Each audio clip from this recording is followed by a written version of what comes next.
Nice to see you. Thanks very much for coming along. Nick up there is going to do an introduction in a minute. We'll just wait for a couple more people and then we'll crack on. Yeah, we'll see. The invitations far and wide, so hopefully we'll get there. We have had a few apologies for people coming, but we'll see who else joins us, and then we'll make a start. And if people join as we're going along, we'll attempt to multitask and add them in. We were hoping to have a separate, sort of admin tech person who's going to be doing all the behind the scenes stuff, but it's we're doing that ourselves. So if we get flustered in a couple of places, apologies, and just give us a little bit of patience. That'd be lovely. It's Brenda. Yeah, I'm slowly adding people in. All right, okay. Once you've got everyone, if Chris still isn't in, just carry on because I'm no problem. Hello, Brenda. Stuff, so. Yeah. Hello, Brenda. Hi. How are you doing, Brenda? You okay? I haven't seen you for ages.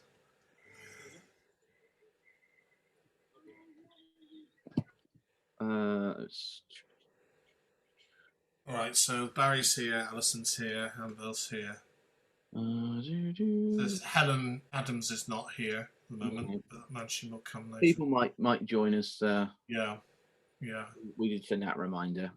I know we had a few apologies. I will wait a minute or so more, and then I will make a start, everyone, okay? And if people join as we're going along, I will endeavour to bring them in. Oh, there we go. I'm just bringing people in from the waiting room. There we go. Everybody's just the different Wi-Fi connections, isn't it? That's the problem with these things. I'm on my phone. You're on your phone? Yeah. We've had Wi-Fi issues in this building as well recently as well, which I'm very pleased to resolving itself. Hi everybody. I'm going to give it another sort of 30 seconds to a minute, and then I will crack on. All right, and we'll make a start with who we've got so far. Hello, Helen.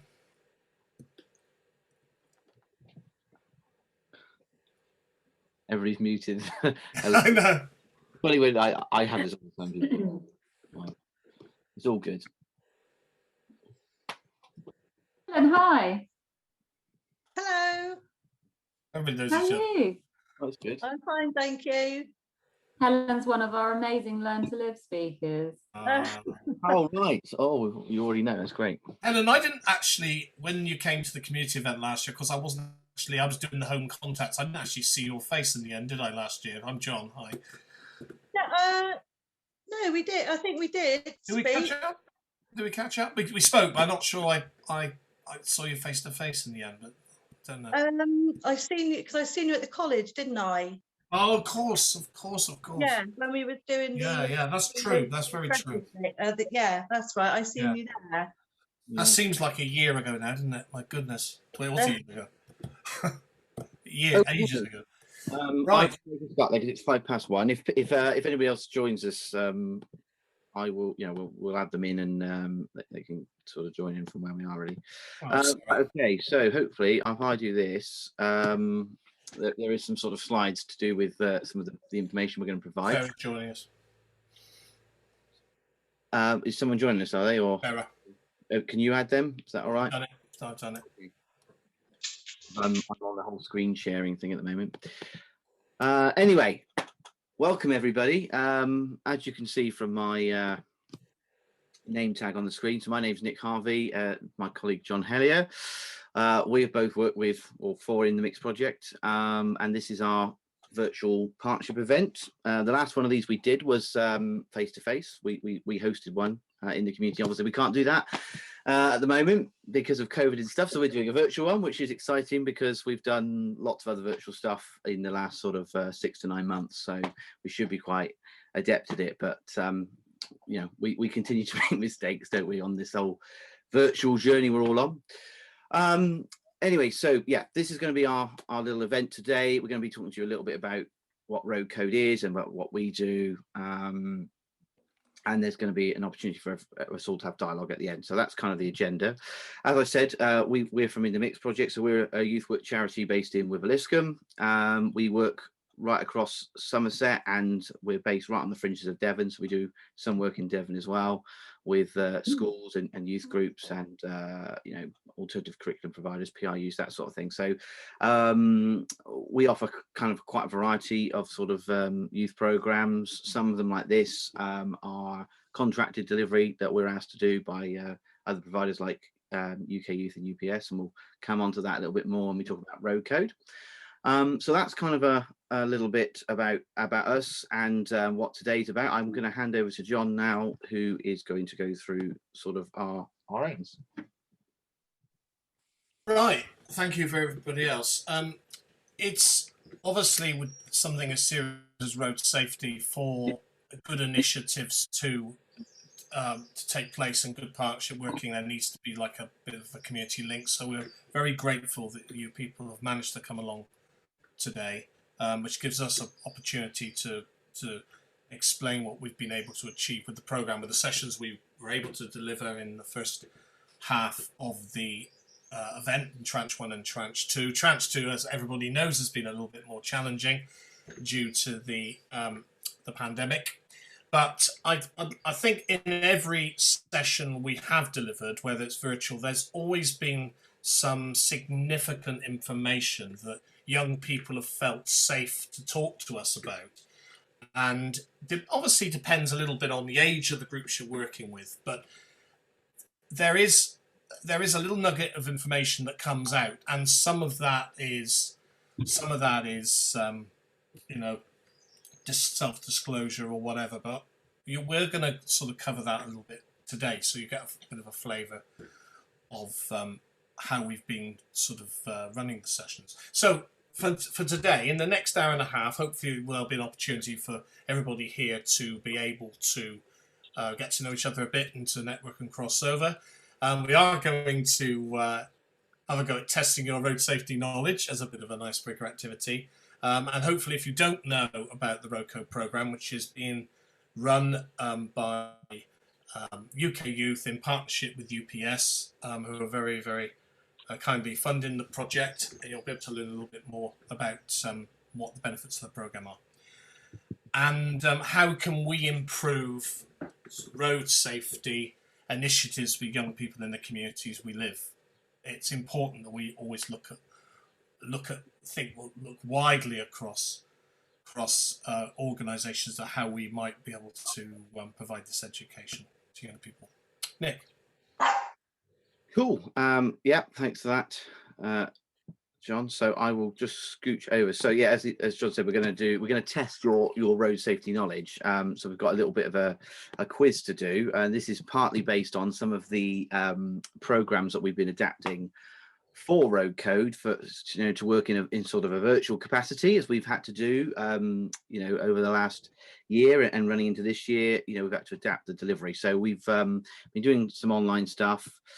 I can press the button here. There we go. So we're going to do this via Kahoot. If you can use Kahoot, that's great. If you can't, please feel free to try and sort of record your answers down.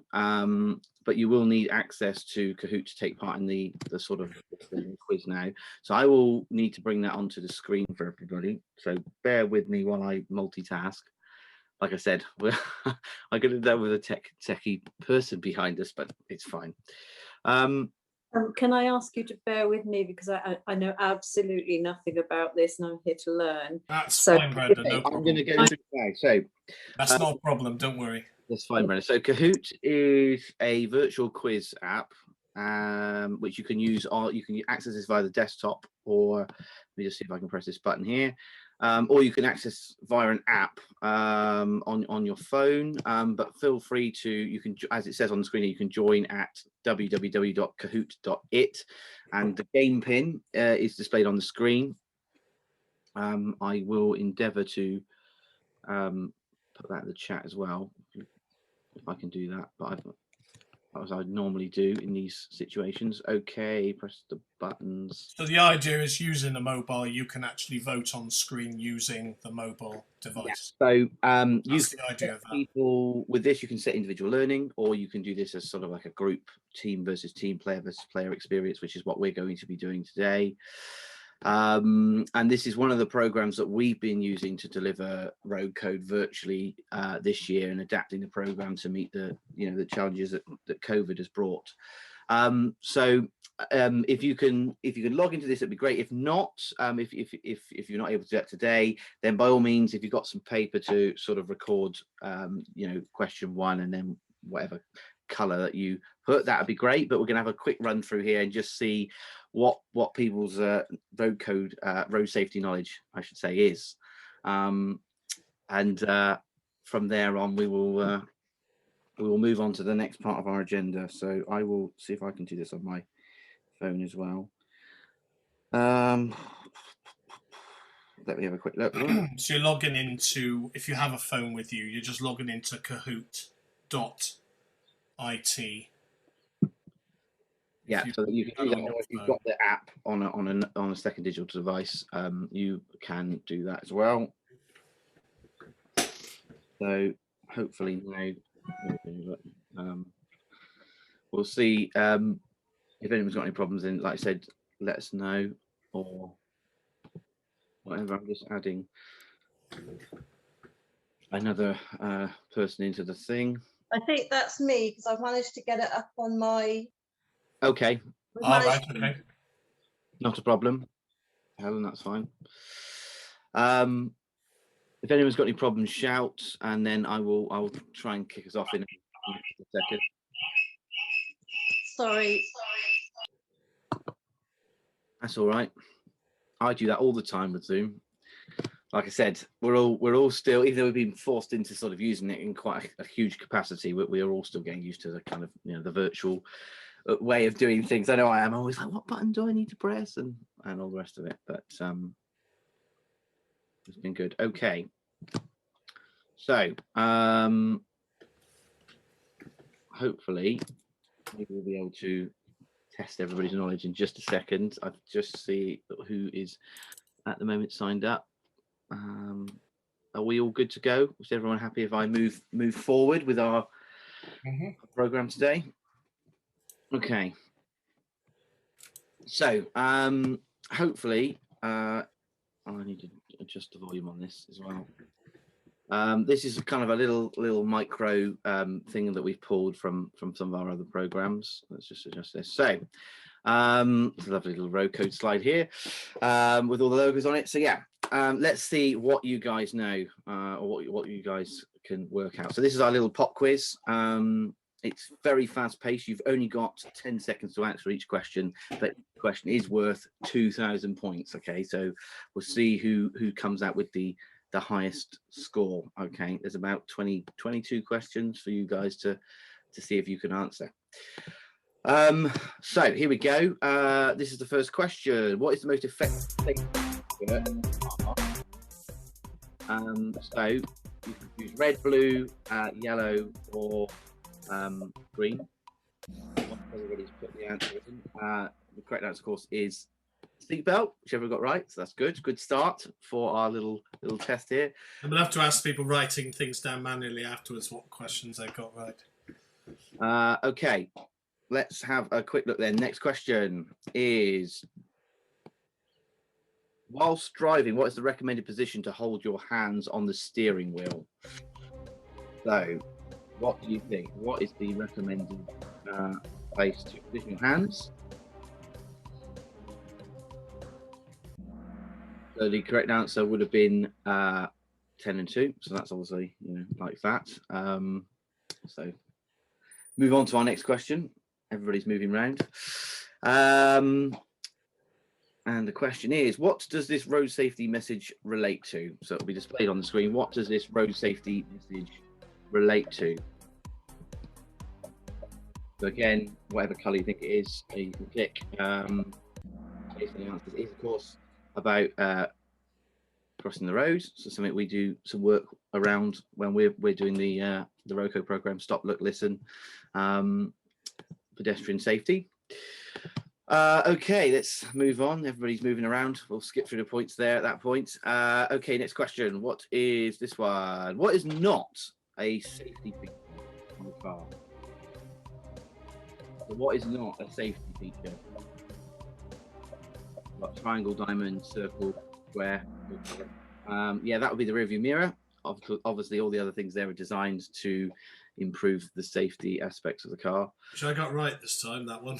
Got a quick view of the points here then. Oh, I've jumped to the top. That's not good. Can't win my own quiz, can I? Okay, let's have a look. This is multiple selection, so more than one option you can press.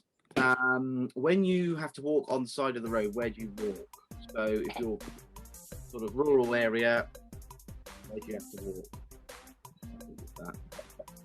Quick guess here. It's quite close. So, again, we cover some of this in the program as well because we live in quite a rural area, so we think it's quite important to cover those sort of topics around sort of rural lanes and use of roads where there's no pavements. So you would walk facing oncoming traffic, and you would walk on the right-hand side. So that's how you would use that as a pedestrian. Again, you know, we like to cover those sort of additional topics. Right. Let's move on. Here we go to the next question for you. Airbags reduce significant road trauma by what percentage? Does anybody think they might know this? Quick paste here. I'm trying to work it out myself now. So road trauma, it is by 45%. So the use of airbags in cars. Well done to a couple of you got that right. That one's quite difficult if you're not 100% sure and you're going for an educated guess. Okay, moving on. What have we got now? Double points, yes. It's a single answer. Who is responsible for road safety? So this is a good one to ask the question. Who do you think is responsible for road safety?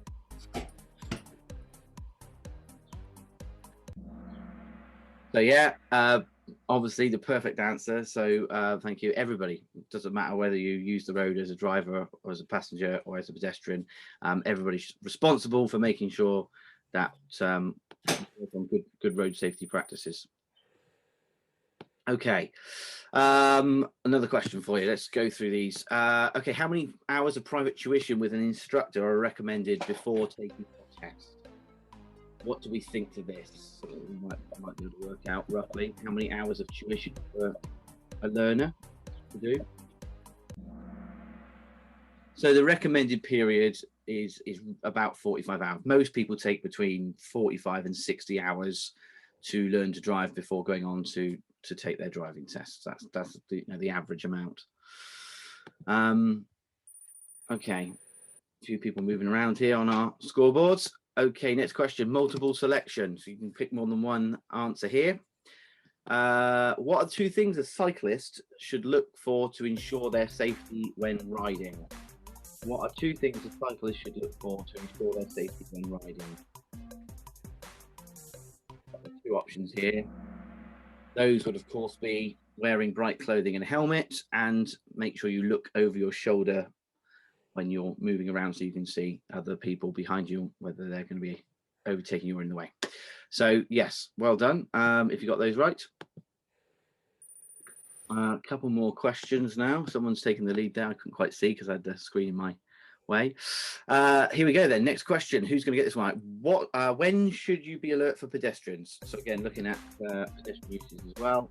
When should you be alert for pedestrians? You can multiple select this one if you want.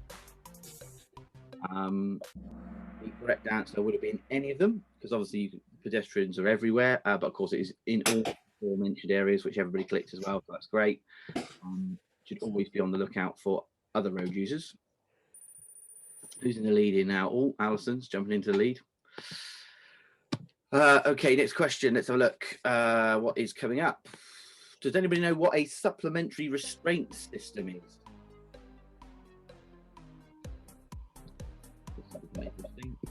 A supplementary restraint system.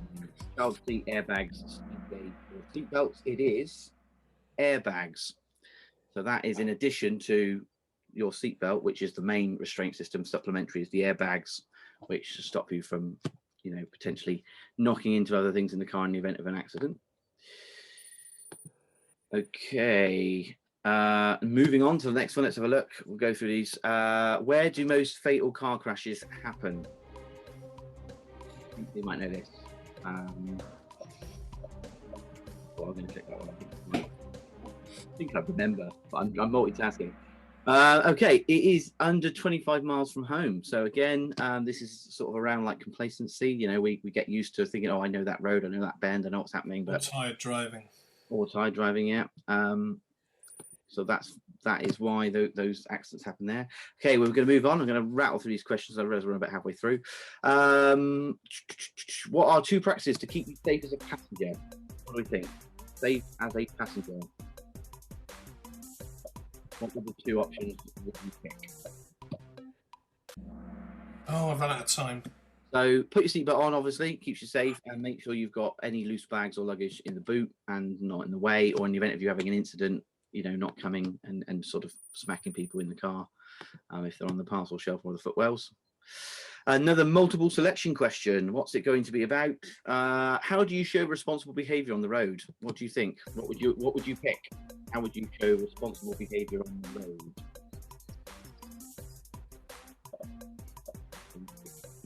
Multiple options here. Well done, everyone. Yeah, of course, make sure your passengers are wearing seat belts if you're in the car and driving responsible, and of course, don't distract the driver from potentially having an incident. Okay, we're nearly through these. Let's have a look then. So, double points, we know that.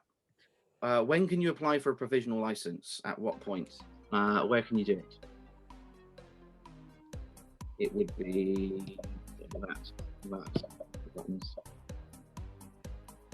So you can get your provisional from either the post office or you can do it online on the .gov website. So well done there, everybody. Another question, it feels like there's loads of questions here now on this. I didn't realize there was so many. It's a long quiz. Whilst driving, how can you make sure that you can see and be seen? What options can you choose whilst you're driving? The correct options there would be to use your lights and to use your that way you if you're in a car you can see and be seen. Huge points getting built up here. Okay, another question for you. How often should you check your mirrors whilst driving? And do any of us do it as often as we could? Question.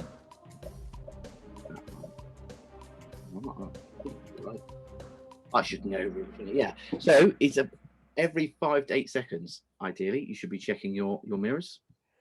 In an ideal world, to check out for hazards and other road users. Okay, true or false one. This is quite simple then. It's one or the other.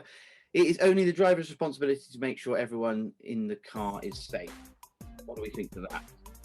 What would you say? Talking about road safety here. Of course, everybody is responsible, as we've already said, but you know, whether the driver ultimately says, well, I want to be responsible and want to look after people, but everybody else should be making sure they're acting in a safe manner.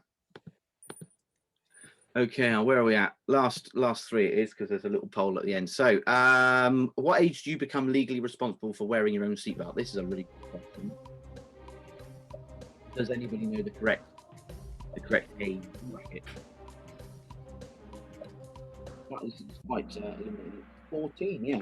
So once you're 14, you're legally responsible for making sure you've got your belt on and you're safe and secure in the car.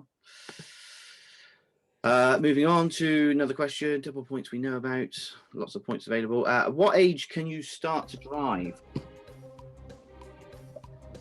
Any questions?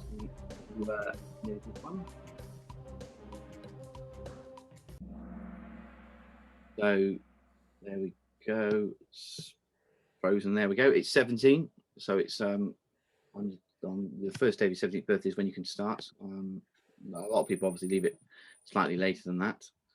I know I did. Right, here we go. Last bit. So at what speed it says there, but should do most fatal crashes occur? What do we think there? Most fatal crashes, what speed do they occur? So believe it or not, it is at less than 40 miles an hour. You don't need to be doing high speed for it to be fatal. You know, a lot of them are like I say, they're local, they're close to home, they're at low speeds, but that's when concentration levels are lower. Right, this should be the last question because there's a poll at the end of this. Hopefully there is. How do you show responsible behaviour on the road? Last question then. A little bit of information from you guys. You can get points for it. How would you show responsible behaviour? Answer as well. So yeah, obviously, again, not distracting the drivers on here and making sure your passengers are wearing seatbelts. So cool. Right, last little bit is what do you think? How many did you get Very right? badly. What did you think you did roughly? So I'm going to go with that one. I think that's what I did. Please be as honest. It's completely anonymous, but what do you think you roughly did there in knowledge of road safety, stats, facts, and information?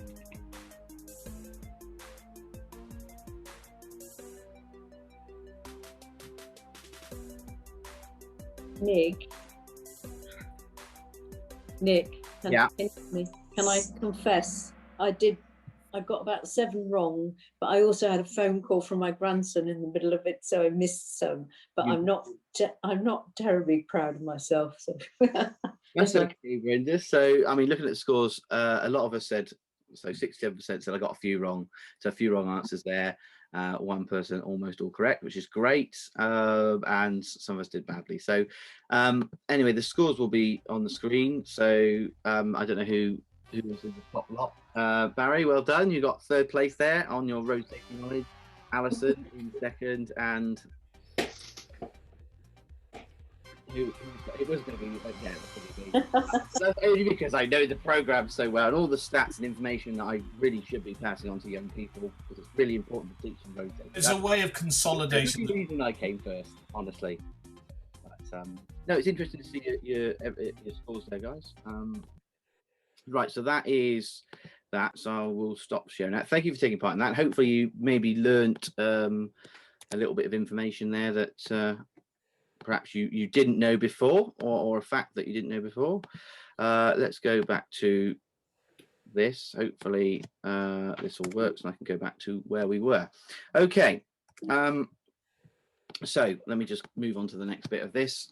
So we're going to have a sort of a quick overview about road code. Perhaps some of you may not have heard of road code before or not really understand too much about it. So that's this is me here. So as we've previously mentioned, this is a program that's funded through UK Youth. It's funded by UPS.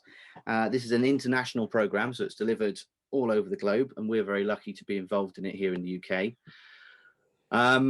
Let me just get some information up. So previously, we've worked in this program once before. This is the 2nd time we've done it. First time around, we worked mainly with schools and colleges, with some really good feedback from teachers and students that took part.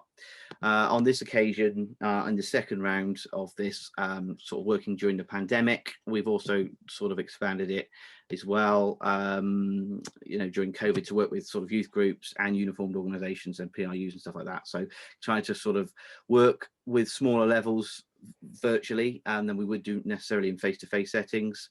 We've done some school provision as well, which has been great. That's been supporting with schools that were open during lockdown periods as well, so that's been really good. So the modules of the program cover these key aspects really. There's an introductory module which gets to know kind of the program and the funders and each other, and then we cover driver safety, passenger awareness stuff, and we do speaking up, which is really important aspect of the program, and then we look at kind of the future steps for road users and pre-drivers and where you can go after the program.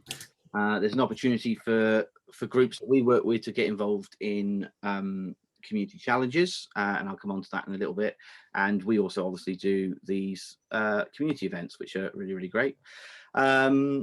So yeah, this year as well, we've been working a lot more with partner organisations for UK Youth, which has been really great, because we've been doing the Zoom calls like this, and that's been a really good opportunity for us to kind of gauge what other people are doing in other areas. So that we've found that really useful this year. And all the young people who take part, they provide us with feedback, and that goes to UK Youth, and then that goes to UPS, and they also get certificates of completion, which is great as well. So they've kind of got something at the end of it, and it's really good for us to get the feedback, so we can kind of gauge what's working and what isn't. let's move on to my lovely next slide. So here's lovely. This photo is from our partnership event last year, which we did. Like I said, we did that outside in the community. It's unfortunate we couldn't do that this year, but COVID doesn't allow us. So when we did this last year, we worked out some extra pieces. So the program itself's got a PowerPoint that you can use alongside it. In a sort of group work setting. So we put some extra information in that, came up with some extra videos and extra games and stuff, which was really useful when we were working with large groups. It is much better delivered in sort of smaller numbers, I must admit, but sort of sometimes we Group work is groups. important as But part yeah, of the the group program. is really important in the program, and making sure you allow time for conversations to develop with young people around sort of topics and stuff. You know, we always do a bit of a brief at the beginning that if anybody discloses anything or they want to share anything, that it stays within the group, and that does bring out some useful conversations around sort of local issues or personal road issues. Feedback from young people that we've worked with is that the video aspect of it is always really impactful. So there's several videos that we use in the program, and that, you know, they really do hit home the points that we're trying to make, particularly about driver and passenger safety. We also found, coming out of the round last year as well, just to make sure you've got like a list of the attendees that are coming. It's always useful to know that and kind of what support they'll need. And also, because the program's dependent on cloud-based software, get all the Wi-Fi information in advance, because it just means you can get set up and get on it quite quickly, rather than sort of have delays. And you know, we came up with some additional stuff last year, and UK Youth have provided some additional stuff this year in terms of additional activities that you can run, which have been quite useful to kind of build in if there's a point where there's some breakout groups and one group's doing one thing and you need something to occupy the other group. And I'll just add something there. I think whilst you're delivering a consistent program all the way through, if you're working with slightly some of the younger age range or some of the older age range, there's a little bit of tweaking around it sometimes, just to make sure it's absolutely relevant to the participants. Obviously with the year 12s and above, then obviously the driving aspect is going to be quite crucial to the program. So it's a case you still cover the same material, you might just emphasize other bits. Okay. Yeah, and what we did as well is when we were doing the face-to-face deliveries, we always took along a stall. We had a display that we would put up with various road safety information and posters and campaign information, and stuff to do with local driving schools. So we collected all those materials, and that was just an additional thing that if we had breakout time or young people at the end wanted to look at, there was information they could then take away with them, which we found sort of quite useful. That's something that we kind of brought into the program. And you know, a lot of people a lot of our practitioners were had sort of lots of extra information. I mean, I in a previous life trained to be a driving instructor, or I started training to be a driving instructor, so that was really useful for me. I was sort of extra information I could bring to it from that aspect, and that's been kind of really beneficial to the young people taking part. Okay, I'm going to move on. So a little bit of information really on some of the challenges we faced. Obviously this year that's been around COVID, and working out how we adapt to that. We have found previously as well with the sort of tech aspects of the program, which uses virtual reality, which is again a really good way of getting the point across to young people, and that's to do with the speaking up module, and you know, looking at sort of how you can be a passenger and not be able to interact, which is great. And then there's the driving simulators as well, and you know, if you're again working with a large group, sometimes it's difficult to get them all through those, you know, in rounds. So we've had to sort of come up with some of those additional activities to help smooth that over. As I said before, you know, we've built in building in an opportunity to cover sort of more local topics, so things around pedestrian use or sort of rural road use, because we live in quite a rural area in Somerset, and lots of young people are from villages and small towns rather than more urban settings. So we wanted to sort of adapt the program to meet those local needs. Feedback we've given to UK Youth about the simulators being more real, and that's something that young people have asked us to do as well. Building in the partnerships with organisations prior to starting delivery, always sort of for us getting on and getting things organised has been a bit of a challenge for us, in order to start at a reasonable time to get through the program in the time we've got available. As I said, adapting it this year for COVID, we have found quite challenging. We've got a setup now, which is really, really great, and it's something that we can keep and go forward with using Kahoot and Zoom, and breakout rooms and stuff like that. So that's something we've got been a trial and error this year as we've been doing it. We've done it, and then we've gone back and had an hour conversation about what worked really well and what didn't, and then gone, right, let's go and change it. And we've had to keep going back and sort of tweaking it to get it right. But it's been an interesting challenge, that one, but something that's great. And like I said, yeah, getting to delivery organised and the events organised at a reasonable time so we're not rushing around at the end. That's for us something that we will continue to work on in the future with this program. This got a slide here with some information on it, which we wanted to share, because this is some of the feedback that young people have given us last year and this year about taking part, and it really kind of highlights for us why this program is important and why we want to continue delivering it, and why we like delivering it. On the feedback forms, these are questions that get asked to the young people who take part, and this is some of the information they provided us. I won't read it all out, but obviously you can see it's there. So things are doing differently as a driver. We did some stuff around sort of making sure your car is well maintained, so ensuring the condition of your car. That was something extra that we brought into the program, and that seemed to go down really well as well. A lot of us, we just jump in our car, expect it to move, but making sure that it's safe to drive, checking your tires and under the bonnet and all that stuff, making sure you got enough fuel. So that was great, and it was nice to have that feedback in one of the forms. Moving over to the right there, one thing you'll do different is a passenger. Obviously there's loads of stuff we cover in the program about this, but the main things people are always bringing up is about speeding or seat belts and distractions, really, and that's covered quite heavily. So again, lots of positive feedback about that. What is the most valuable thing about road code? So learning about road laws. So that's again something, as a driving instructor, I've got some of that in my head. So we do a lot on that, and again, stuff that young people have fed back. A really nice one at the bottom there. We learned that no matter what, our lives are important. So again, that sort of youth voice, and speaking up in dangerous situations, and actually the most important thing is that you are safe above all, which was again a really nice piece of feedback.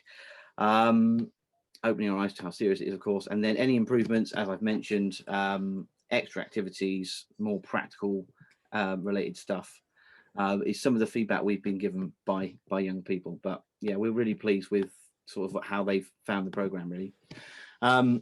Should be some individual feedback now just to go through, and obviously there's some work on the screen that young people have done around aspects of safety in cars, which is when we do sort of smaller group work and we ask the young people to kind of record what they see as the most important things. So yeah, it's just some of the, again, from the feedback forms here, some of the feedback from young people, which is really, really great. Again, the third one there, people our age are really silly and childish on the road, and this can show what problems it actually causes. So that's a really good bit of feedback, I think, there from a young person as well. Obviously about passengers can cause an accident as easily as a driver if they're not sensible. So the fact that obviously the messages of the program here are getting through, which is really, really great. There's a few more of those here, which I will put onto the screen. That's a photo from our partnership event last year, which was a real success, which we held locally in Wiveliscombe. In the rain. And it was raining, but we still made it an enjoyable day, and there was lots of conversations and dialogue about road safety and stuff. So that was cool. So a little bit more feedback there from some of the participants of our community challenge. So last year, that was we did some work in colleges around aspects of the program which young people went in to do. This year we've done a video project, so that's going to be available at the end of the program, which is great. Young people have gone away and storyboarded some road safety videos. This one we're doing this year is called RoadCode 60, and the idea is that they're going to produce some 60-second videos. So it's how can you get an impactful point across in under a minute, which I thought was really interesting. So yeah, they've done some work around that, and those will be available. We're going to be putting those up on our YouTube channel, so you can check out for those. But yeah, so again, some nice feedback there from participants and people we've worked with, really. So just to sort of finish this, I believe this is my last little bit of a slide. So what we see really is the benefits of this program and why we're keen to engage in it in the future and to continue working on road safety, you know, as part of our sort of delivery, really. We really think that the community challenges and the partnership events are a great way for young people to sort of lead parts of the program and to kind of engage locally on what road safety concerns. And it's a great way for us to do some more sort of community-based programming. Obviously, we can look at local road safety concerns, and through early intervention with young people, we can kind of highlight that. For us, again, like rural roads and speeding on lanes and stuff, there's been several issues, you know, in Somerset around that, and you know, fatal incidents that have occurred through speeding on rural lanes and stuff. So it's great to work on those topics. Feedback from previous community sessions has been really positive. The opportunity for partnership working with other organisations is really great as well. So it's not something that we just do, it's working with schools and with road safety groups and local police team and stuff like that. So that's really, really great for us as well. We see that as a positive thing. And as I've previously mentioned, you know, young people really engaged and thankful for the programme. Lots of positive feedback we've had locally, and I know, you know, certainly nationally there's been lots of positive feedback to this programme. It's a good link with local schools and colleges for us, so it's something that we can go in and add value to some of their delivery, you know, some of the extra stuff that they put on for students, and it's been, for us, it's been a great opportunity to go into sort of our local schools to do that and build those links. And last year, you know, we also managed to get involved in Road Safety Week, so you know, as part of the delivery, so that was really great as well. Okay, that's me done on the learning. I'm gonna hand over to John because we're gonna show you a little video now. Yeah, I think it's absolutely everything Nick's just said. I just would add a couple of small things. I think what is crucial with the RoadCode program is delivered in a community and youth work style presentation that obviously is always stigmas to get over. You don't want young people to feel they're being preached at. So I think working with groups of young people in a workshop style delivery that we like to work as adults in around sort of health and safety based things, that it's a way of building trust, that it's not just being rolled in because they're teenagers, that actually road safety is a thing we're all responsible for. And I think if you can get that over to the group, build the relationships with the group initially, so there is a bit of trust at the beginning, the sessions go much better. And with obviously, you know, working virtually, you've got to work quite hard at the early stage to build the relationships. Okay, we've put together a short video consolidating some of the sessions we've been delivering in a visual way. So we're going to show you this. Cool. Right, I will press the button. Hopefully it all works.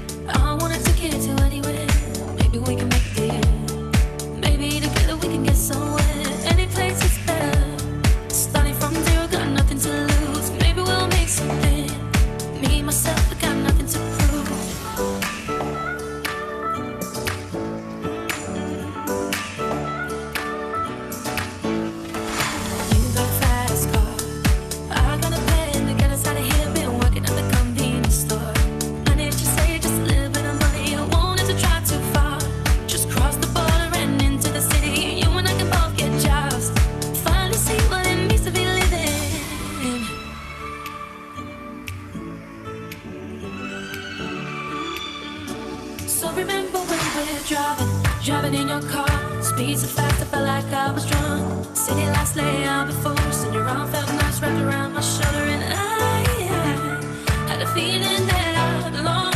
I had a feeling I could be someone.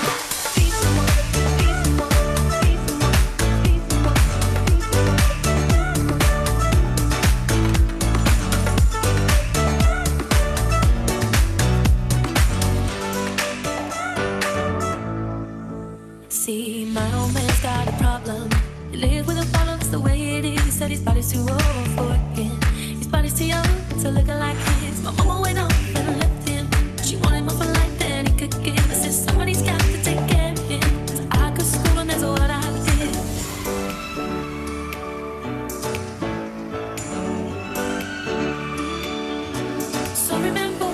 driving in your car. Speed so fast, I felt like I was drunk. City lights lay out before us, and your arm felt nice wrapped around my shoulder, and I had a feeling that I belonged. I had a feeling I could be someone. Be someone, be someone, be someone, be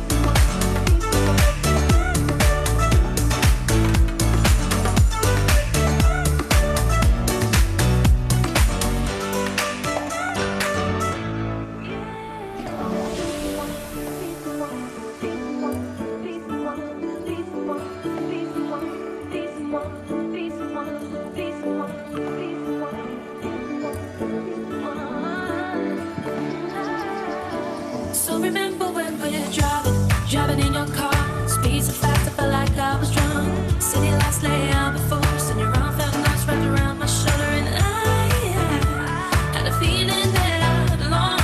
I had a feeling I could be someone. Be someone, be someone, be someone, be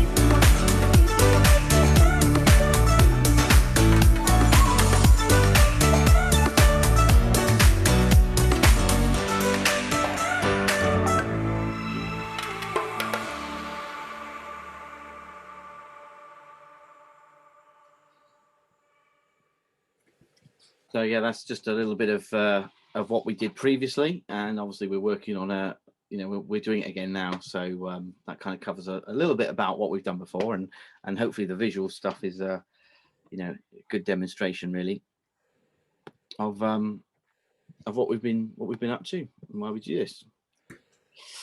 Okay, so we get to the next part. It's going to do that. What was that? It did that in the dry run as well. Yeah, we've all done that. 1.8. Okay, so yeah, we get to the point where we're going to go into some breakout rooms and kind of just have a chat, and you know, there's an opportunity for you guys to explain where you're all from and kind of why road safety is important, and look at sort of partnering opportunities in the future. So we're going to do that for about 10, maybe 15 minutes, but hopefully give some of you the opportunity to have some dialogue with each other. So let me just see if I can do that from my computer. I said we needed a person. Right, here we go. So I'm going to set up a couple of rooms, and hopefully, let's see, I can add people into them. Let's do that, and then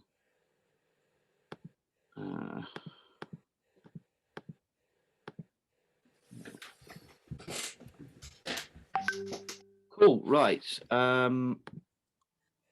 Yeah. So we're going to go into rooms and have a bit of a chat with each other. Feel free to talk about, you know, like I say, your interest in sort of road safety and the organisations you work for and stuff, and then we'll come back together and we've got a conversation around road safety to do. So I will see you all in a sec.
Somerset Road Safety works, but we work closely with them. So it'd just be interesting to know what that kind of relationship is, or if there is one.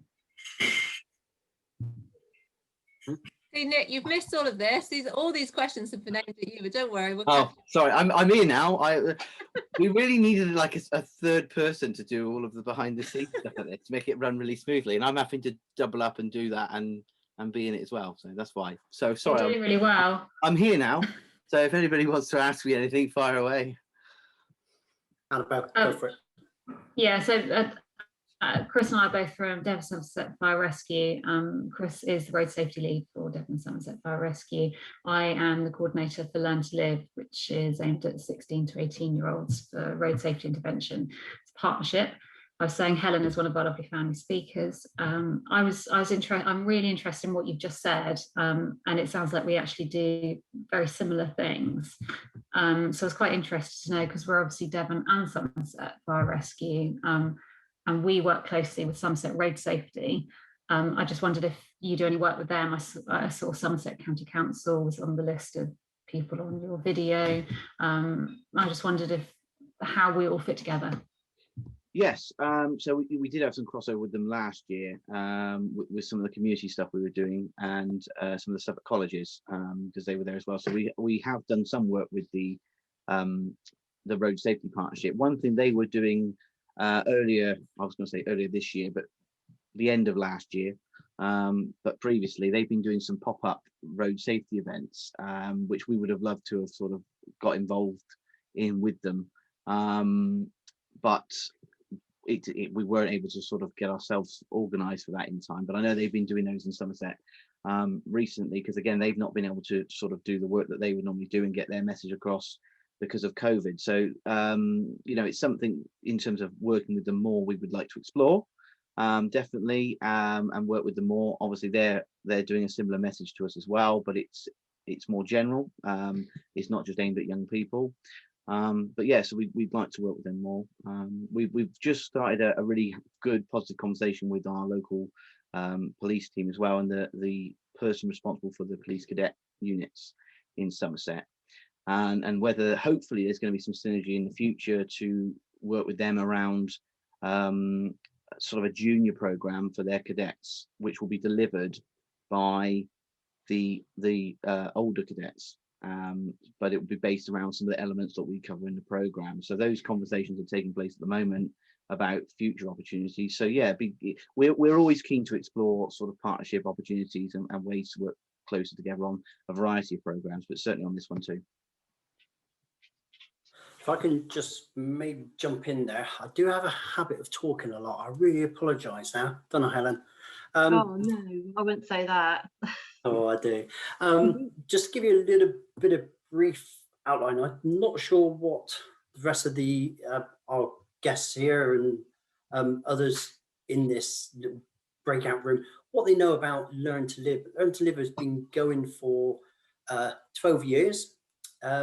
We normally engage with between 8,000 and 10,000 students within Devon, and that's 16 to 18-year-olds, 19-year-olds every year. This year, exceptional, as we have all found because of COVID. Going back to March of 2020, to sit back and do nothing just simply was not an option. So we put together a virtual presentation. Somerset Road Safety adopted the virtual presentation. They've still been engaging with schools and colleges throughout Somerset. Tom Rehag in Cornwall, they adopted the same presentation, and they've been engaging. So in total, between Devon, Somerset and Cornwall, we engaged with around 16,000 students with the virtual presentation. So what it kind of has led us into is this quandary of where do we go with our theatre style presentation, which is very emotive, as Helen would say, and we totally endorse and agree with that, to the harder to reach individuals, the harder to reach schools and colleges, and those who simply would not engage. And how we can try and get to everyone, and certainly work with other people who are putting the same messages out and have got the same type of evaluation, the same using the same statistics and using the same way of presenting. So certainly through COVID, we have been extremely proactive, and I think it's something it would be good for us to have that conversation to see where, if there is something we can maybe do together in the future. We are also looking to work with potentially Avon as well. Dorset already do their thing with Dorset and Wilts, but we're very, very well established. No, that sounds great, Chris. I mean, one thing that we've tried to do with this round of this program is we've tried to do more in Devon anyway. So as I said, we're based right on the fringes, but we've done a lot. Last year was all in Somerset, and we're doing a lot in Somerset this year. There is some small pockets of stuff we've been doing in Devon, and it would be great for us to have more impact, in that county. So it's certainly worth looking at. And if you've got the links and the contacts, if there's a way of us doing something together and we come and add value with some of our delivery or something like that, I think that'd be really great. Sarah and Brenda, what is your where do you come into all of this? What is your roles? I don't even. Hello. I'm a councillor for Somerset Western Taunton Council, and I know next to nothing about this. So I'm on a learning expedition mainly, and had all the questions that you initially asked, Chris, in my mind pretty much. Just a couple of thoughts though. I don't know whether you've the project is in touch with the community chest opportunity that Somerset Western Taunton Council has put out there. You may have already had some money from them, or you may want to find out more, but they're offering money to organisations that are working through the whole COVID thing to try and improve life for communities. And there's a maximum of £7,500 per community project available if you kind of hit the criteria. There is a deadline on it, which I can't remember the date of, but if you go onto the website and Community Chest Somerset Western Taunton Council, you'll get the details of it. And you're onto it already, Annabelle. And if you haven't had money already, I think it would be worth looking at that one.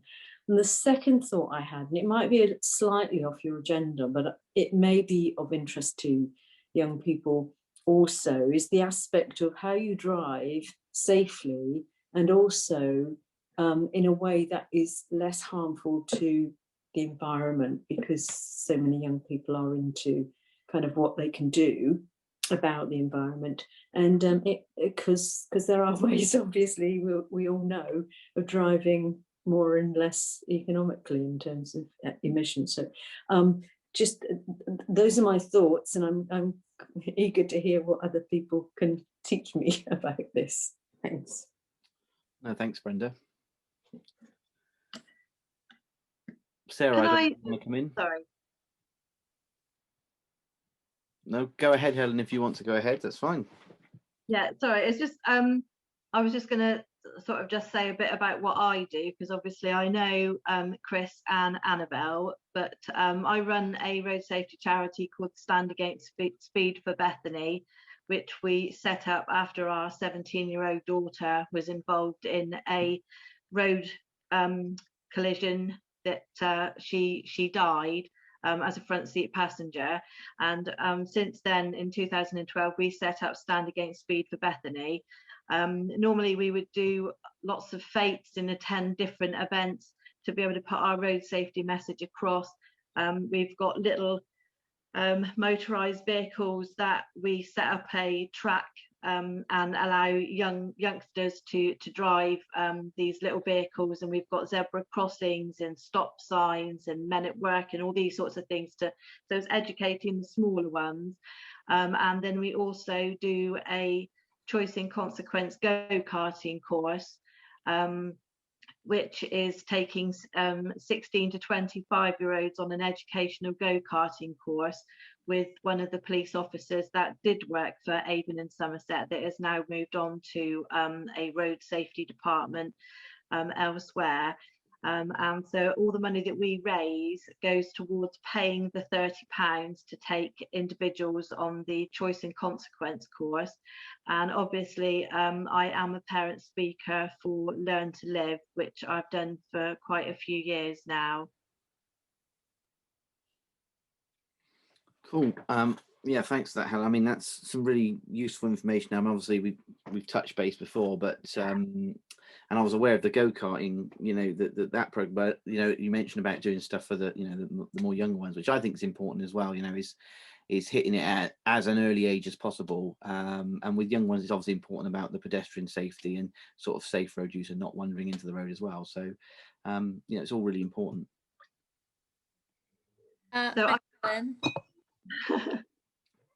It must be hard, and thank you for sharing that. Yeah. No, that's okay. And I'm you know, I know that it's been a bit difficult the last 12 months with, you know, being able to attend events in different things, but I am really keen to get involved with you know, with what you're doing, you know, whether I can attend from the point of view that I run a road safety charity, or that I can attend and, you know, just tell Bethany's story to some youngsters so that, you know, actually it is realities, you know. Yeah, no, I think that would be great if we can get that organised. And I know we were looking at that some of last year's stuff in the schools, and trying to get that, you know, it all set up with, you know, with them being happy with that. But I think, you know, doing it on that personal level is really, really important, because you can spout information, but unless you can personalize it, you know, and really show the impact it has on an individual, some people aren't always going to get it. So. Just myself now, because I won't shut up, so I will try and be not too waffly. I work for UK Youth. UK Youth is the organisation that delivers this programme nationally. So we have 12 delivery partners, and in the mix are one of our lovely delivery partners. This is my second partnership event today. Everyone's going nuts this week. And RoadCode, UPS, fantastic. As a corporate funder, they have been amazing. They are so supportive of the programme. They add in so much else. So I've just got to shout that out there, even though Alison from UPS isn't even in this little group. I'm shouting it out there. And just to say, RoadCode is a brilliant programme. It's a brilliant programme that reaches young people, but it reaches them once. It reaches them once, and it reaches a tiny amount of young people. So, for example, our target this year was 1,200 young people in the UK. I mean, that's not even in my town, probably. So that's minor, isn't it? So a couple of years ago, what we thought is, one day UPS will no longer fund us to deliver road safety. So we can't pay organisations to keep doing this every year and not help them support themselves and create new connections, look at future opportunities for funding, look at future opportunities for work. So we brought in the partnership events, and the purpose of them is for you all to connect, for you all to share, for you all to see how you can work together to impact more young people, because it's all young people, isn't it? It's all young people. I've got a 10-year-old, I've got a 15-year-old, different reasons, different things going on. But the biggest thing that I feel passionately about is that it's like today, I come on these sessions, I'm really enthusiastic, I'm so passionate. I go away, next week I might be doing my sports project. I'm really focused, I'm really passionate. My road safety is forgotten a little bit. How can we keep young people aware of the issues? How can we keep the people that work with them, more importantly, so it's a current topic, and it's not just a topic that is shared about once a year.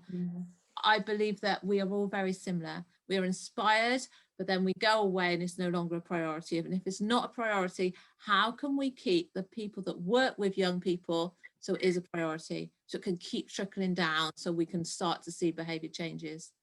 Annabelle. I'm really excited that you say that, because that's exactly what we're working on at the moment, is that we've always done an autumn term main event, and then we follow up with smaller classroom events, giving our messages.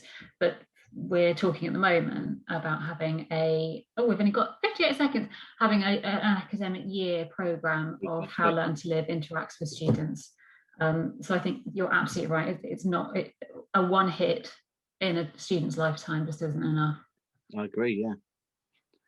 Follow up is important. Keeping it going, keeping the message out, like as Sarah said as well. You know, it's not a one hit wonder. It's something that we should be going back to. So, I think the school curriculum needs to be really massively changed, and there should be a strand which is about teaching young people for life. And this is the sort of thing that ought to be running through every stage of children's education, along with other things like cyber safety and, you know, handling finance and stuff. And now we're running out of time, but I know, and I believe as a collective we can make a difference. Oh, it's happening. It's happening. everybody's coming back. That 15 minutes goes like that, doesn't it? Yeah. It's amazing. But there's a delay there, and we're coming back. I don't know why. There's more breakout stuff to come, so people can pick up on bits of conversation and stuff. But thanks to that, and hopefully, you know, getting to know each other. And I don't know about you, John, but in my group there was lots of conversations about opportunities for sort of partnership working. And yeah, no, very helpful in our group. Yeah, and everybody was really great. Okay, right. I need to go back to this, and hopefully, so that's where we were, which is really great. Thank you all for taking part in that that little in there. We move on to going back into breakout rooms, but hopefully we're going to shuffle them up a little bit, so you guys can sort of meet other people. But we're now going to sort of probably move on from where dialogue and conversations was going anyway, which was about educating young people. I know we were just getting into that anyway. Yeah, we were as well. Everyone was trying to really panic to get finished. So we're going to go back in and talk a little bit more about how we can sort of help with educating young people in communities, how we can keep it consistent, and how we can make sure that the impact is happening on a regular basis and not just, you know, through this program really. So there's a little bit more on the sort of partnering opportunities really. So sorry to say, I'm going to throw you all back into rooms again. So thanks for coming back briefly for a bit of a... To see if the rooms worked. So I'm going to just move people around a minute. Let's just do that a minute. I'm just going to try and... Can you float? You can float a bit this time, can you? Well, I probably need to be in a group really. I'm just moving everybody round, or trying to move everybody round. Let's have a look here. Let's see who we move. So I'll do that. Okay, right. So again, we've got about 50 minutes in each room. It does fly by. But we'll see how we get on, and I will see you all back here in a second.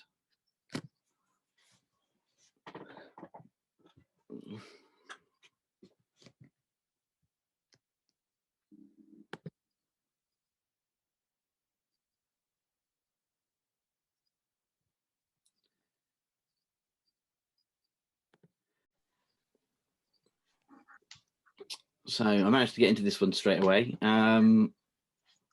Right, let me just put this all on gallery view. Okay. So yeah, some of us were already discussing this, weren't we, about certainly guys that have come over from my other group. But yeah, I mean, I don't really know if anybody's got a specific area they would like to start with around sort of the education aspects of it. I know, you know, some of us here have had some discussion on that a minute ago. So yeah, feel free to jump in.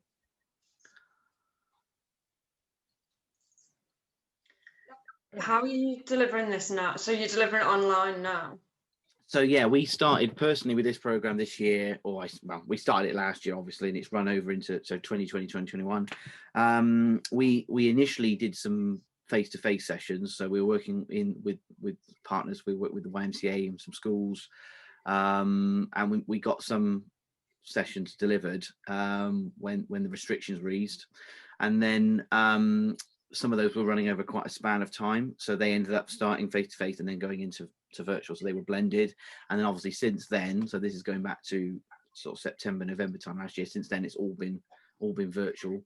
And we've been adapting, you know, a suitable model to do the program. Really, as I said, it's got a PowerPoint with it, which works in a sort of you know, a group work setting where you can not always rely on it, and you can split up into smaller groups and you can have lots of really detailed discussions. But doing that, you know, doing a PowerPoint for, you know, hour and a half at a time on Zoom really doesn't grab people. So we've had to come up with more interactive and engaging ways to do it.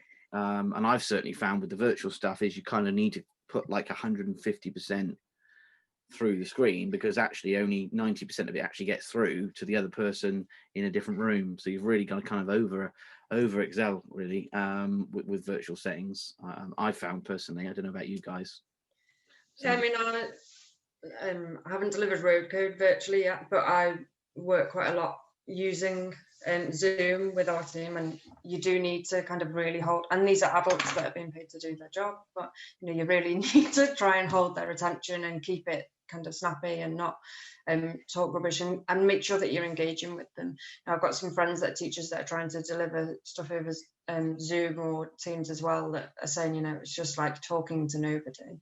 And I find the same in work. And you need to have them engaging, and you need to keep them working with you, especially when it's something like this where it's not mandatory. And it's not meant to be like being in school. It's meant to be a bit more fun, and it's meant to be a bit different for them, and it's meant to kind of introduce a new concept and make them think a bit differently to kind of a teacher stood at the front teaching them a lesson.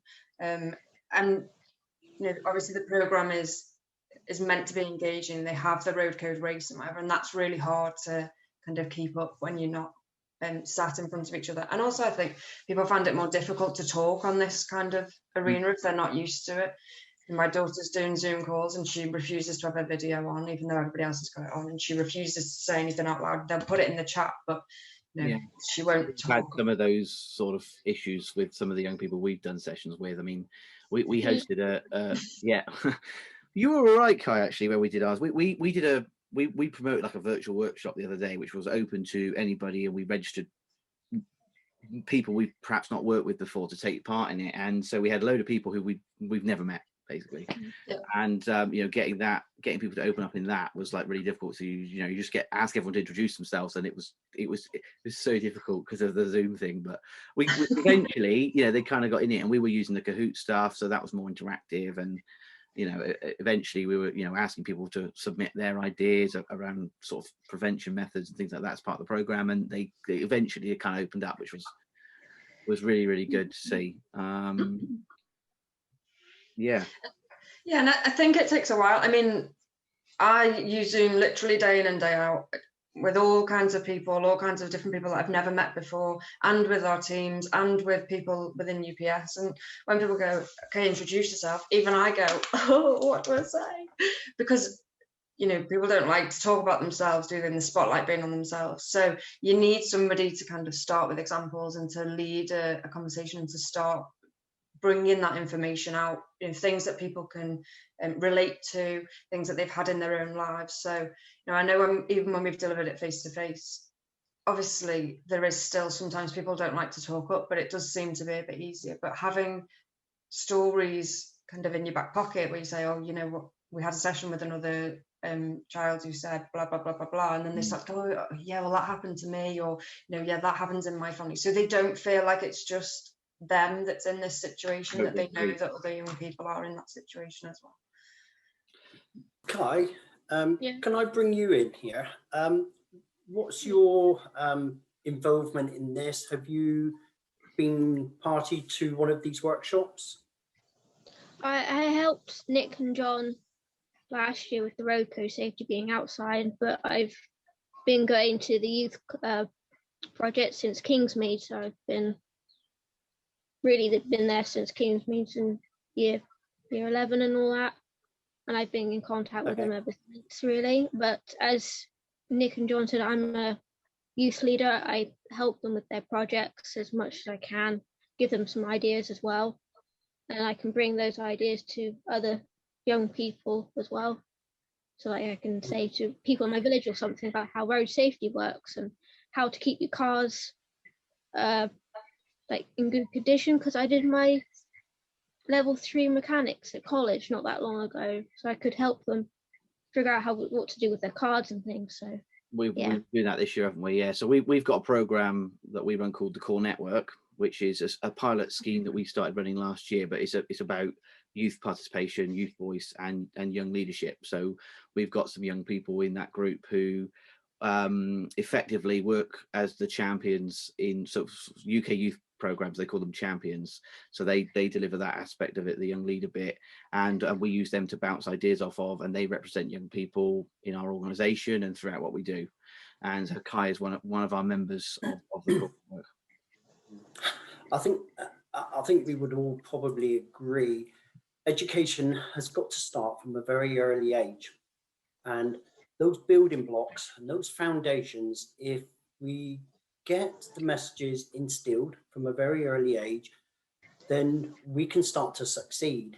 And that's where it becomes difficult, because certainly for my organisation, Alison, you mentioned about the mandatory and the responsibility from various different organisations. We talk about Key Stage 1, Key Stage 2. We don't have a requirement, excuse me, cooking now. We don't have a requirement to talk about road traffic collisions in Key Stage 1 and 2. And it is really so important. Nick, what age groups do you engage with primarily? So this program is geared at 13 to 19 or up to 25 with SEND students. Like I said in our other breakout room, you know, we've been working with our local policing teams, and they're quite interested in, because we're doing some work with cadets at the moment, about us organising a program that can be delivered by the senior cadets to the junior cadets, but making sure that the material is relevant to that younger audience. And that would be, you know, in addition to obviously the RoadCode program as it stands at the moment.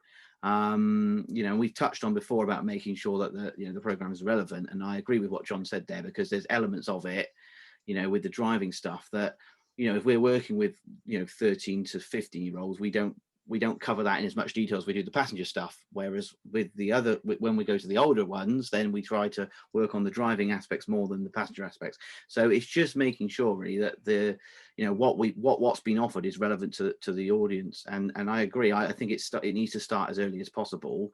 And we would certainly be keen, you know, with UPS and UK Youth to look at a model for sort of primary school age young people. You know, we work with 8+ anyway. That's our demographic is 8+, and so we do work with primary schools and stuff. And I think it would be great to have something, even if it's in the same sort of guise as the community challenge and the partnership events, that there's an extra thing that you can go and deliver with a younger audience. You know, I think that'd be a brilliant thing to add to this program and to work with other people. Just on that, so again, I'm not sure how much you're aware of it, but we had the fire cadets. Right. So within Devon and Somerset, we have, I believe there's 7 fire cadet groups, and the ages start from 13 to 17. Whilst they talk about, and they have a module on road traffic collisions, I don't believe they actually have a set aspect of it.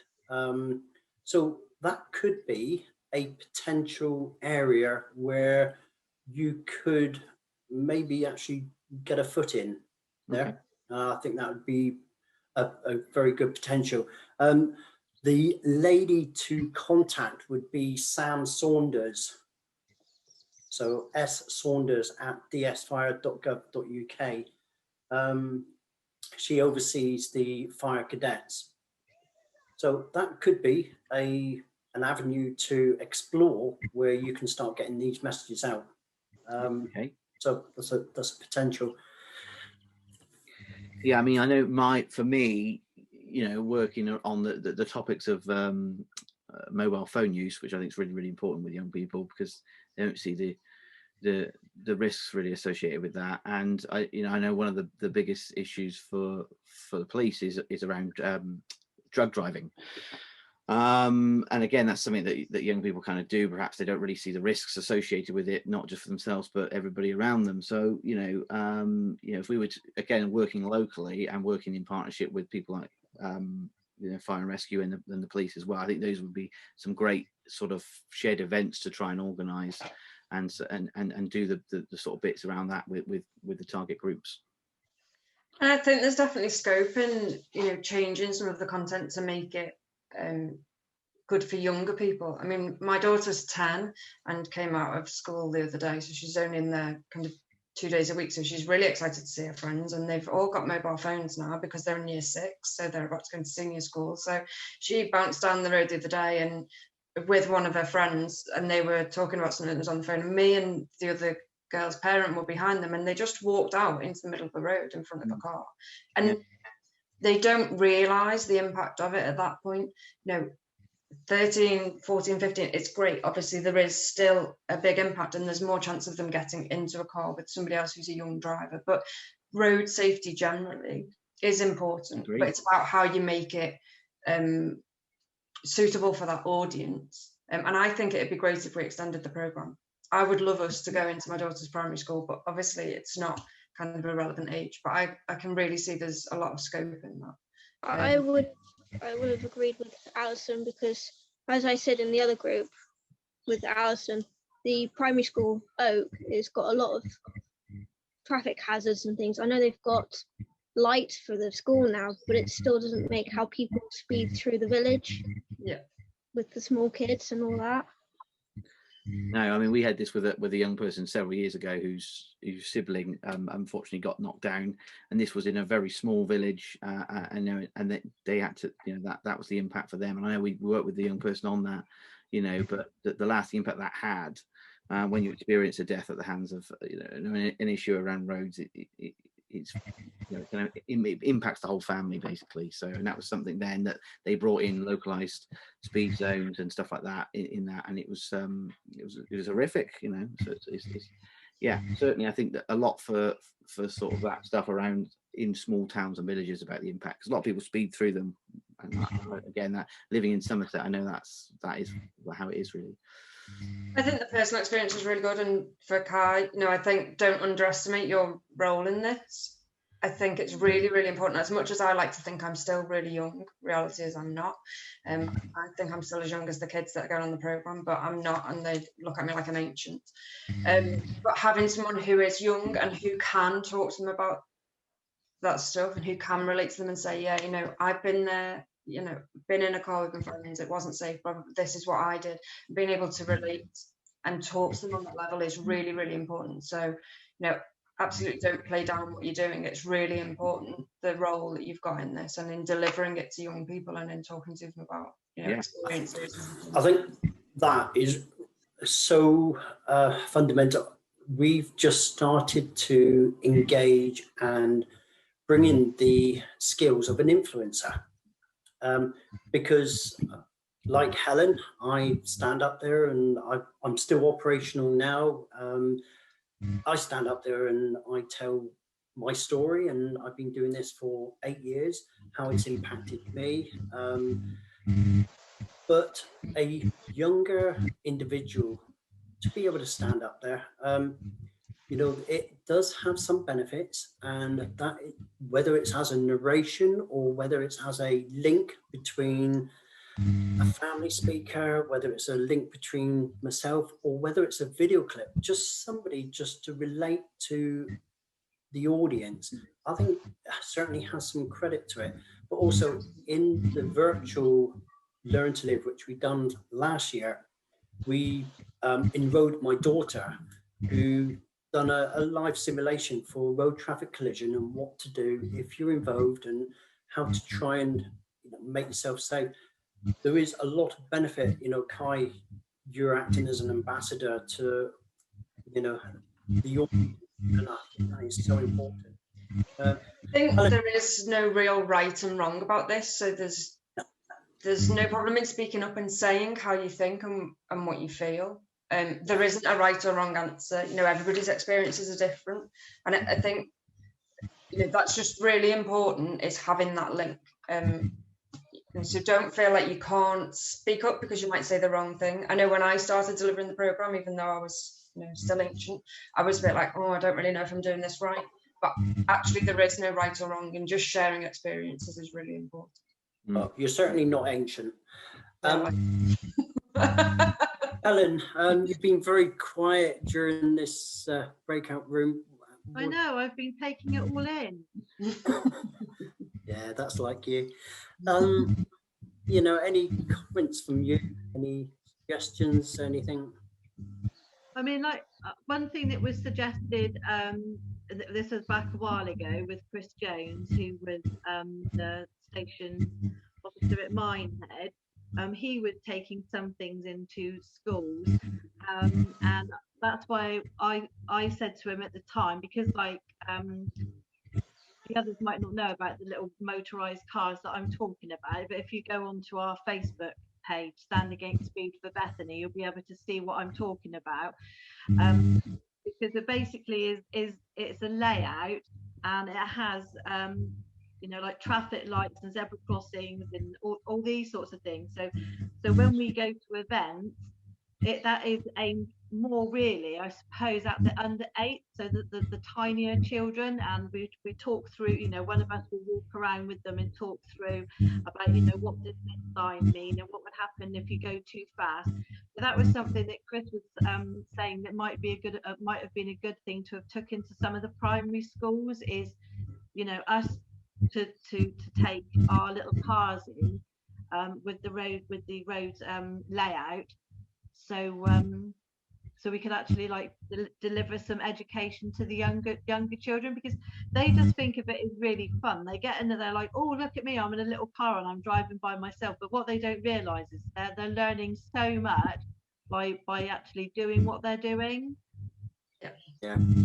And actually, we take that back with our drivers. So when we're training new drivers, we have an area outside that's set up like little roads with little sheds as houses. So it absolutely is useful. I'll have to see if I can get some pictures and share them with you. But that'd be great. I mean, I agree the practical learning on it. I mean, it's all right. I agree that stuff around personal experiences is really great in discussions, but also practical learning is really, really important as well. And I think bringing in as much practical activity where people are learning the skills as they go along is really, really important in road safety as well. I mean, that's something we did in a SEND school. Meetings, because they're virtual. Yeah. No, I know. And it's a balance. It is a balance. You want to be able to do that. Carry on, Nick.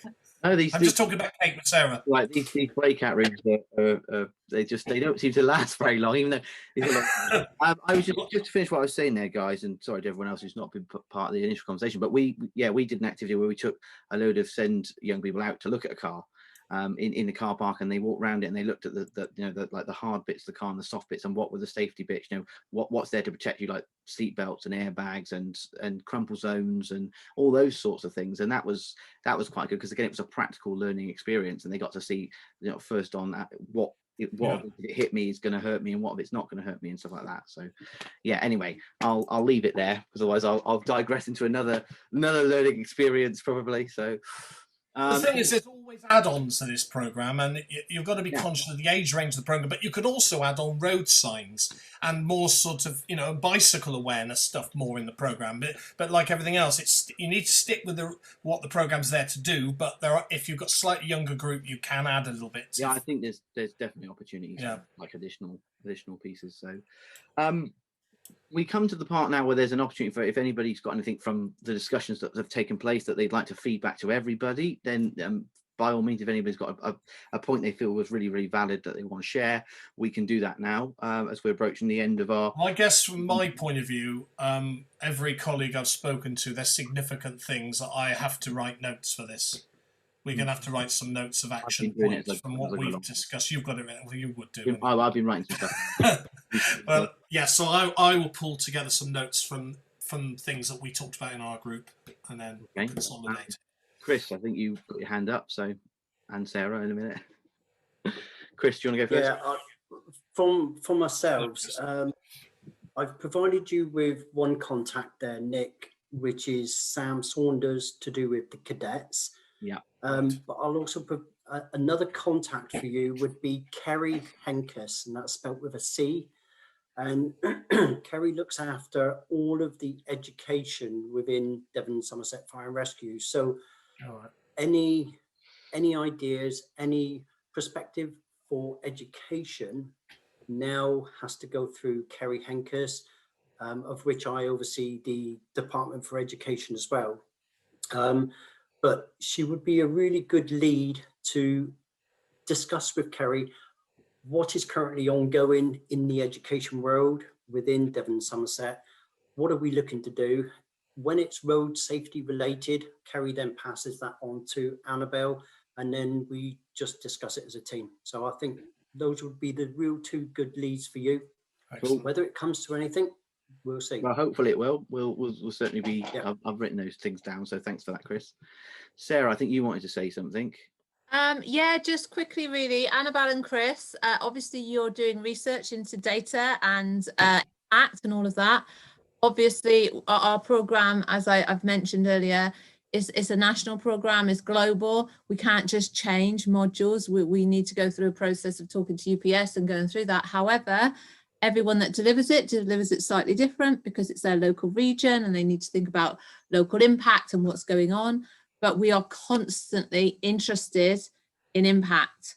So honestly, I mean, obviously it's a national program, but we always want to know if something comes out and this, you know, like frightening children, it doesn't work. It's been proven. And I know they're saying that now, it doesn't do that. We really, really do want to know. So it would be great if we could share emails, Nick, like with everyone, I suppose, because as a national thing, it doesn't matter or Yorkshire, it's going to be the same sort of thing if you're analysing data, and we would be very interested in that. Yeah, I mean, as long as everyone's happy, I don't mind doing a round robin email and sharing everyone's email addresses.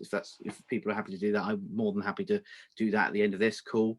Yeah, like I said, the sharing of it is really, really important, and we're always, like I say, keen to develop new partnerships and new opportunities through meeting and greeting people.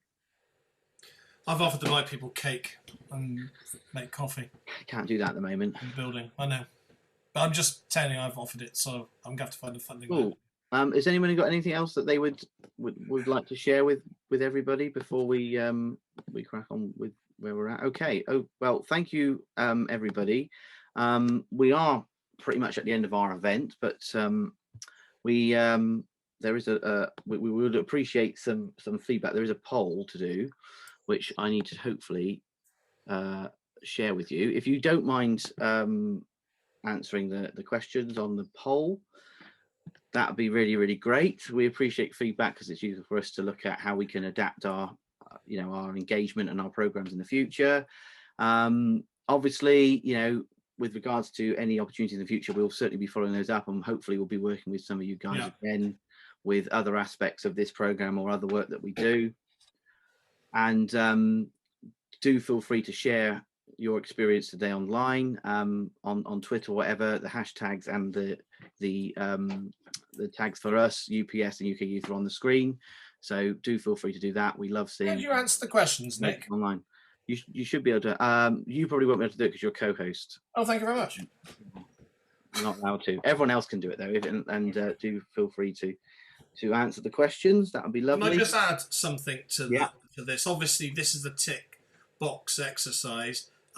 Everybody I've worked with personally today, I shall write down notes of what we talked about, but feel free to email myself or Nick any additional things you're considering. You go away and reflect and think, oh, this, feel free to email it to me.